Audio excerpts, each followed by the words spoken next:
আজকে হচ্ছে 16 জুলাই 2021 আর আজকে আমরা লেট যে সমস্ত জায়গাগুলো আমরা কালকে ঘুরতে পারিনি সেই জায়গাগুলো যাচ্ছি ঘুরতে, তার সাথে লাঞ্চও করতে হবে আমাদের। তো অনেক অনেক কাজ আছে, অনেক অনেক জায়গা আছে যেগুলো এক্সপ্লোর করবো। আর এখন ঘড়িতে অলমোস্ট 4টে বাজে। মেনলি আইটিনারি প্ল্যান বানাচ্ছিলাম, সারাদিন একটু ছোটোখাটো কাজ ছিল সেগুলো করছিলাম। এখানে মেনলি তোমরা তো জানোই সন্ধ্যে একটু দেরিতেই হয়, 8টা বেজে যায় সূর্য অস্ত যেতে যেতে। তো মানে অনেকটা টাইম আছে আমাদের এক্সপ্লোর করার বা ঘোরার জন্য। তো চলো আমরা অলরেডি প্রস্তুত, জামা কাপড় পরে দাদা আর আমি। আর আছে সকালবেলা দিদি চলে গেছে কলকাতা। মুড অফ, ঠিক আছে আমি আছি। তুমি আছো। দেখো গার্লফ্রেন্ডের থেকেও বন্ধুত্ব অনেক বেশি ম্যাটার করে। গুরু। তো যাই হোক চলো দেরিটা করে আমরা বেরোই, কারণ অনেক দেরি হয়ে যাচ্ছে।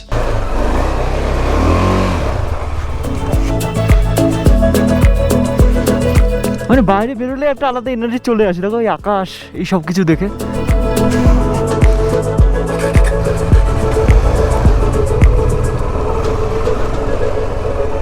সারাদিন ধরে আমাদের এনার্জি লেভেল এতই ডাউন ছিল, পাহাড়গুলো দেখার পর এনার্জি লেভেল পুরো একদম আবার ফুল হয়ে গেল, পুরো একদম রিচার্জ হয়ে গেছি আমরা। আর সবার প্রথমে আমরা এখন যাচ্ছি শান্তিস্তূপার দিকে, বিকজ ওখানে ছোটোখাটো রেস্টুরেন্ট পাওয়া যাবে। আমরা যেখানে ছিলাম আর কি ওখান থেকে বললো শান্তিস্তূপা যাবে বললে।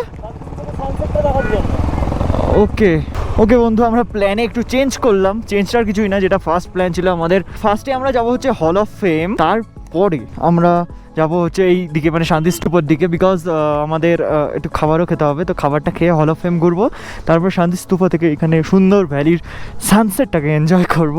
এটাই আমাদের প্ল্যান ছিল, তো সেটাই করব। তো চলো। আর যারা লাদাখে আসছো, আর ধরো যারা ফ্লাইটে করে আসছো আর বাইক বুক করতে চাও, বাইক রেন্ট করে ঘুরতে চাও, বা রিভার রাফটিং বা কোনো ট্রেক বা অন্য কিছু করতে চাও, বা বাইক খারাপ হলে বাইক রিপেয়ার করতে চাও, তার জন্য তোমাদের ভাই একজনকে খুঁজে বার করে তার সাথে পরিচয় হয়ে গেছিলো। আর যতক্ষণে আমরা হল অফ ফেম যাচ্ছি ততক্ষণে তোমরা তার সাথে একটু দেখা করে নাও। তো বন্ধু, তোমরা যদি লাদাখে আসো আর বাইকের যদি কিছু প্রবলেম হয়, তাহলে একটা সলভের অপশন তোমাদের বাইক খুঁজে বার করেছে। আর যে ওনার, তার সাথে হঠাৎ করে আমাদের সম্পর্ক হয়ে গেল। চলো তার সাথে একটু তোমাদের কথা বলিয়ে দিই। Aryan travels trek and tour. My phone number is 8492-833-586 and 60056-10263. We rent bike and we organize a bike tour as well, and we rent Himalayan 500cc, 350cc Royal Enfield, Avenger scooties and everything. এই জায়গায় তোমরা অবশ্যই contact করতে পারো, নিচে description বক্সে তাও আমি কন্ট্যাক্ট নাম্বার দিয়ে দেবো। হ্যালো ভাইয়া, thank you, nice to meet you, Thank you. Bye. চলে ওয়াও, ওই যে শান্তিস্তূপা ওখানে দেখা যাচ্ছে। তো ভাই লোক, হল অফ ফেম অলমোস্ট চলে এসেছে। আর রাস্তাটা দেখো কতটা না সুন্দর, দেখা যাচ্ছে 2 মিনিটস লাগবে। 1.2 কিলোমিটার দূরে এখন হল অফ ফেম আমাদের থেকে। ওয়াও, দেখো আমাদের দেশের পতাকা উঠছে, কি সুন্দর পাহাড়ের মাঝখানে, একটা মারাত্মক সুন্দর লাগছে এটা দেখতে। আর এখান থেকে নিতে হবে আমাদের লেফট।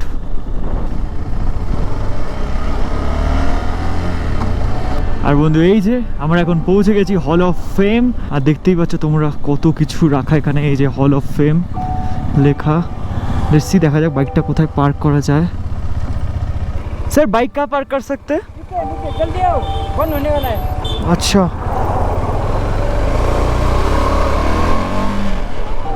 এখনই নাকি এটা বন্ধ হয়ে যাবে, সে কারণে আমরা যাই আগে বাইকটা পার্ক করে নিই।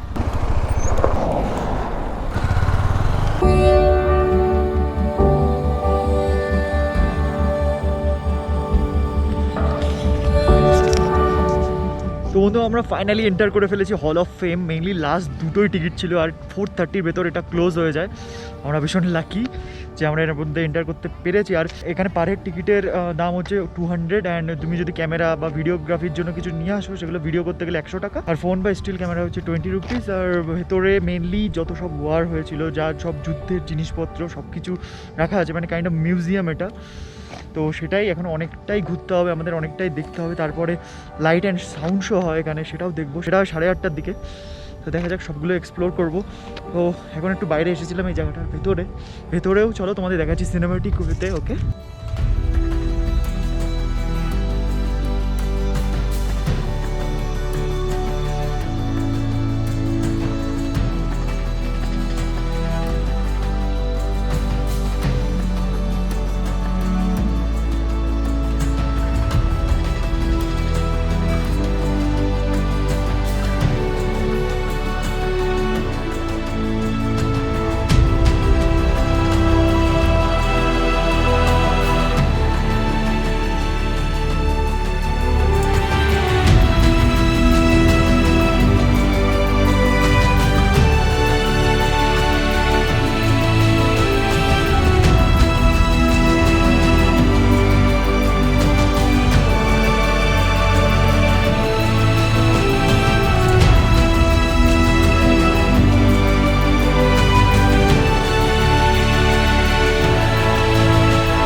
এতটাই বড় না, মানে ক্যামেরা থ্রু দিয়ে দেখানোটা পসিবলই না। মানে লেতে আসলে তোমাদের এই জায়গাটা ভিজিট করা অবশ্যই দরকার, বিকজ এক একটা জায়গায় দাঁড়িয়ে তাদের স্টোরি পড়া তার ভেতরে একটা অন্যরকম ফিলিং চলে আসবে।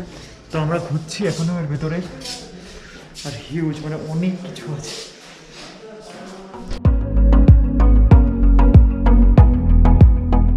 হল অফ ফেমের ভেতরে যে মিউজিয়ামটা ছিল সেটা মোটামুটি আমরা ঘুরেই নিয়েছি।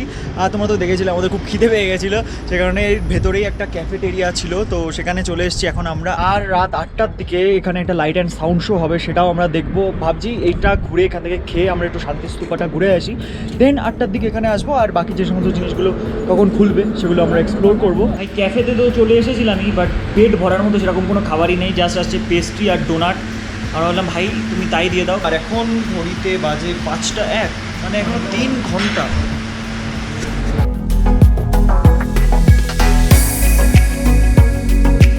The biggest adventure you can ever do is to live the life of your dreams. আর যেটা এখন আমরা করছি বন্ধু। আর এখন আমরা এন্টার করে ফেলেছি এমন একটা জায়গায় যেখানে মিলিটারিরা ট্রেনিং করতো কীভাবে, তার একটা মানে ওই ডেমো কাইন্ড অফ মানে একটা পার্ক মতো করা আছে। সেখানে তোমরা দেখতে পারবে মিলিটারিরা কেমনভাবে ট্রেনিং করতো।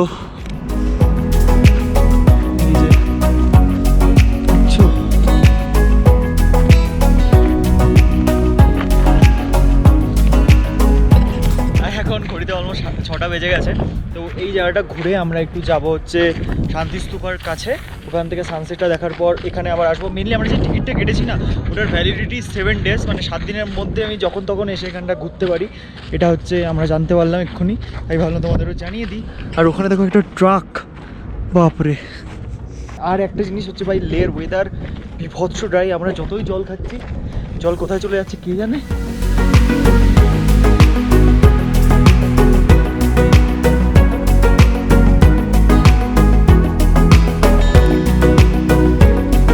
বস এখানে দেখো একটা আর্মিদের একটা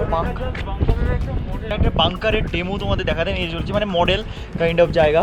দেখো একবার বাবা, বাট এইগুলো কিন্তু আমরা আগে কোথাও এক্সপিরিয়েন্সই করিনি। ও তেরি,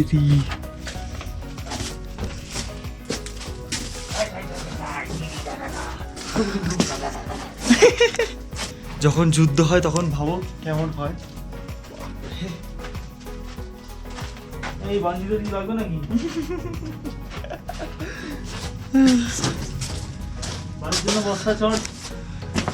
ওকে বন্ধু, এখন আমরা হল অফ ফেম থেকে বেরিয়ে যাচ্ছি শান্তি স্তূপার দিকে, যেটা এখান থেকে দেখাচ্ছে 7 কিলোমিটার।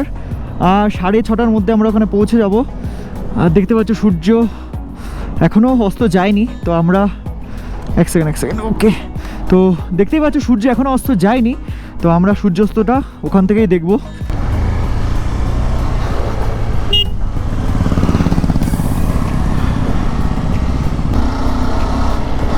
যতই জল খাচ্ছি আমাদের নাক ফাঁক জ্বলে যাচ্ছে, এরকম মানে একটা অন্যরকম একটা কষ্ট হচ্ছে, খুব টায়ার্ডনেস ফিল হচ্ছে আজকে। তো আজকে শান্তিস্তূপা থেকে সানসেট দেখে আমরা তাড়াতাড়ি ঘুমিয়ে পড়বো ঘরে গিয়ে, বিকজ কালকে খুব ভোরবেলা আমরা আমাদের জার্নিটা শুরু করব। সেটা তোমরা নেক্সট এপিসোডে দেখতেই পাবে। আর দেখতে পাচ্ছ কত হিমালয়ান এখানে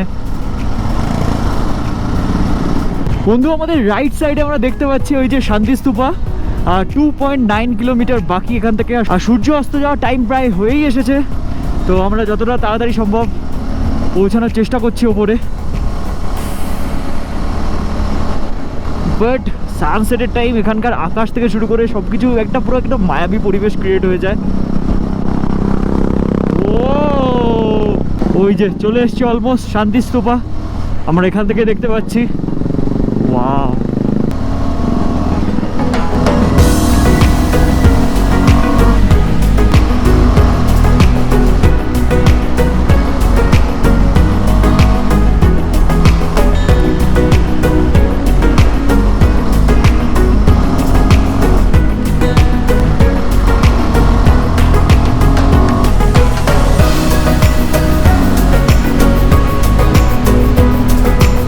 এখন ঘড়িতে বাজে 6:28 আর আমরা এসে পৌঁছেছি শান্তি স্তূপা।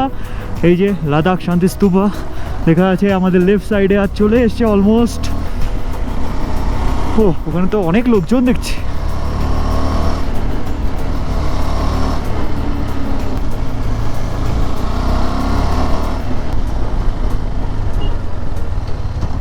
লেফটে দেখো ভিউটা একবার মাইন্ড ব্লোয়িং।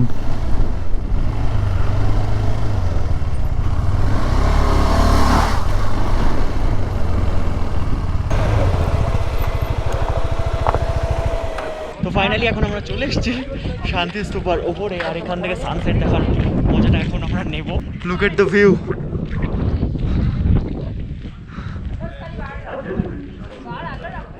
মেইনলি এই জায়গাটা এখন অনেক ক্রাউড, মানে লোকজন পুরো গিজগিজ করছে, বাট এখানটা অনেকটা ফাঁকা রয়েছে। তো এখানে আমি একটু হ্যাঁ এই তো সূর্যের দিকে, বাট এই দিকের কালারটা চেঞ্জ হবে আর সেটা দেখতে বেশ সুন্দর লাগবে আই থিঙ্ক। চলো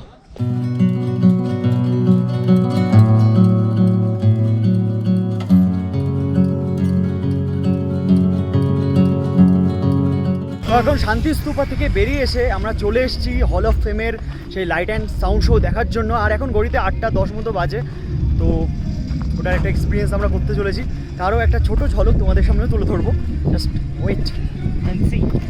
भारत की सीमा पार करते हुए कारगिल पर फौज बैठाकर अपना कब्जा जमा लिया।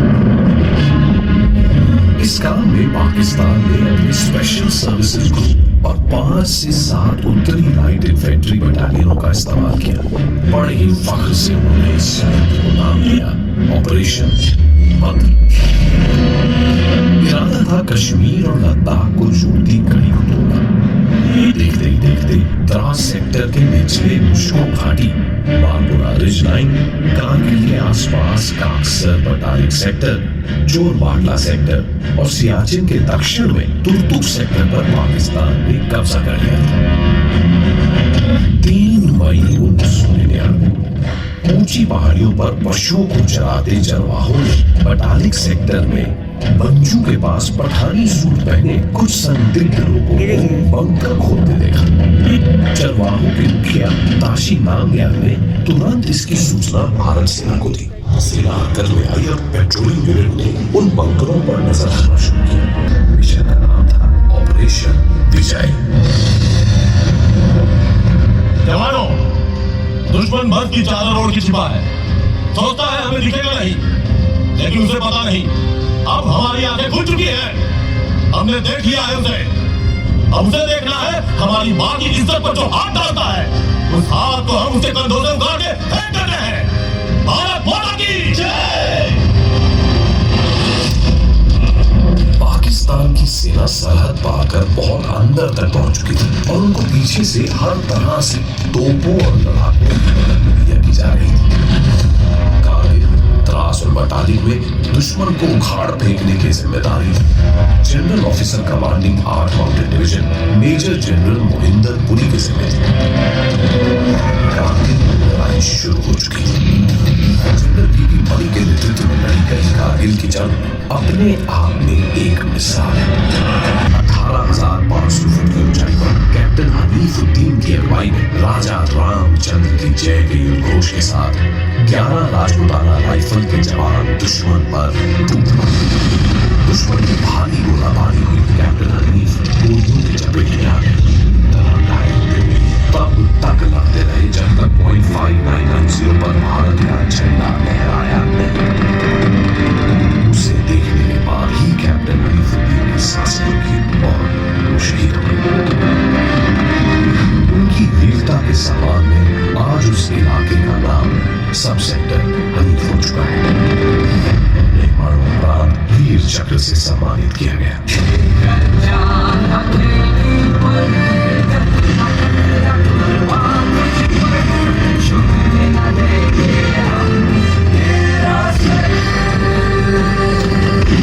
भारत का हर वो निवासी जिसे अपने देश से प्रेम है, वो जिसे अपनी भारत मां पे गर्व है, वो जो यहाँ मौजूद इन बहादुर सैनिकों के बलिदान को नमन कर रहा है, वो हर भारतीय विश्वास दिलाए सेना को कि ये वीरता और साहस की गाथा बार बार दोहराई जाएगी। विश्वास दिलाए कि जो सिपाही देश के लिए अपनी जान दे गया है, उसकी खातिर भारत मां के चरणों में श्रद्धा के दीप जलाए जाएंगे। विश्वास दिलाए कि जब तक सांस में सांस है, कारगिल की योद्धाओं को हमेशा हमेशा इसी तरह याद किया जाएगा।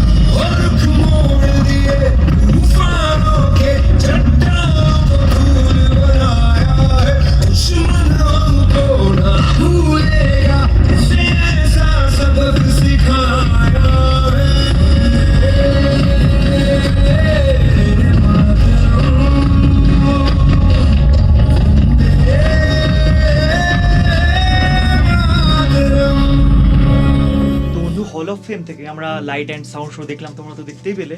40 মিনিটের একটা শো ছিল, আর ওই শোটা দেখার পরে না সত্যি নিজের মধ্যে একটা সেই গর্ববোধ হচ্ছিল যে আমাদের দেশের আর্মিরা আমাদের জন্য কত কি না করে।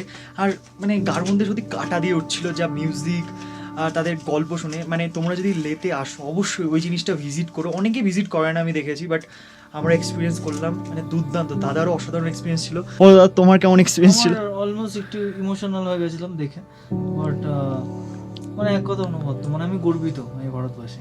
একদম, মানে আমরা দুজনেই পুরো একদম মুগ্ধ হয়ে গেছিলাম। তারপরে ওখান থেকে গেছিলাম আমরা মল রোডে, একটু ডিনার করলাম, তারপরে খাওয়া দাওয়া করে আমরা এসে পৌঁছেছি আমাদের হোস্টেলে। এখন ঘড়িতে বাজে অলমোস্ট 10:30। এখন আমরা আমাদের পুরো যত সব লাগেজ আছে সেগুলো সব গোছাবো, কারণ কালকে আমরা বেরোচ্ছি আর একটা আমাদের ড্রিম রাইডে তোমরা বলতে পারো। তো চলো, তোমাদের সাথে দেখা হচ্ছে খুবই তাড়াতাড়ি নেক্সট এপিসোডে। Till then stay safe and dream up, dream big. চলো, বাই।